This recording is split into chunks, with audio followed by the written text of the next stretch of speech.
from the News Channel 5 Network. This is Score on Business.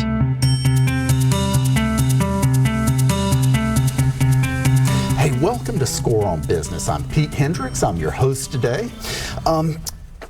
We have a lot of things available for entrepreneurs to get up and get going. Check scorenashville.org. And let's get to our first guest. Our first guest, Clark Vitulli, has been both a senior executive and entrepreneur in the automotive sector at companies such as Chrysler, Mazda, and America's Power Sports. These days, he coaches and develops CEOs and senior executive teams on how to be successful. Clark, thanks for being here. Oh, well, thank you for having me, Pete. It's a pleasure. Yeah, like I was saying before the show, you've really don't have to work, but you want to help the next generation succeed. Tell us a little about Music City CEOs and how you help folks succeed. Well, I started that company back in 2012, and since then I've worked with a few hundred CEOs and senior executives. Right now I've got 45 that I coach in 3 different groups. Through Vistage International, Vistage Worldwide, a great company. They've been around for 63 years, and they're the leader in that coaching field. Absolutely. And peer group development. And so I enjoy that, and I love it. I also work with them on a one-to-one basis, and then I have other clients, aside from Vistage, that I do some exit planning with. Also group development of their senior leadership team. Right. And so I really enjoy the work, and it's a lot of fun. Yeah, and you've really run the gamut from being at mighty Chrysler and being well up in the executive ranks there to starting your own company from nothing and growing it quickly. And so you have the experience to share.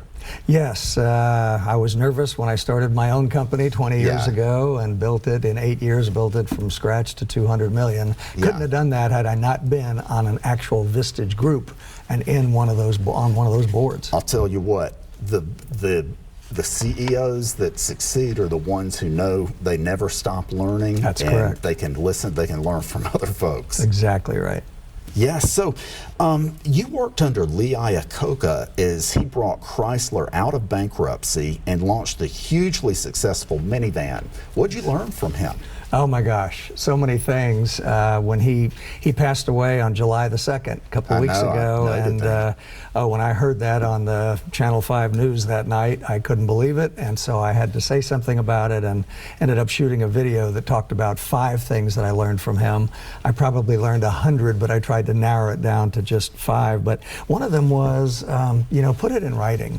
If you can't write something out, then I don't have time to have a meeting with you if you can't put it in writing. And that means if you can't put things in writing, maybe I don't trust your brain quite as much, and you can't let things flow and articulate properly. So when we had a meeting with Lee Iacocca, it was in writing, and you had a white paper before that meeting. Partly for your own organizational style, but also for him to be able to know what are we talking about. Another one was stay stupid, and I love that. And he would tell executives, stay stupid. And that sounds kind of weird, but if they put you or me running a rocket ship program for NASA, we would be very stupid when we got there. And so his point to that was, listen, learn, don't brag and talk all the time about how great you are. Stay stupid, and that way you'll learn better and listen more. Lead, follow, or get out of the way was another big one. If you're in a leadership role, lead, be the leader. But there's times that you need to be a good follower. And if you can't do either, it's time to get out of the way. And I really enjoyed that one. Another one was, you are the CEO. Whether it's in a department or in a small company or in a division, if you're running anything, you are the CEO. You don't have to wait for the real CEO of the big company to be able to make decisions and make them properly and work with your people. And one of the last ones was, if you're not failing, then you're not trying hard enough. And he was big on failure. When he met with us in various groups and personally one-to-one, he talked about some of his failures, and he learned more from them than he did from the successes. So you need to fail. And so those little 5 things were 5 of 100 that I learned, but they meant a lot to me and they resonated. 2 of those really strike me. One is, you have to put it in writing. And there is something about getting it in writing. That's correct. And when I'm writing, when it's something important, I write by hand. I don't type into a So do I. computer. Yeah. And the way our brains work, it makes things come together. It's true. Or not come together, and Very it catches the things that you hadn't really thought through. Yeah, the process Yeah. of writing or typing Yeah. causes the brain to have to develop what those next words are going to be and what your thought process Yeah. is.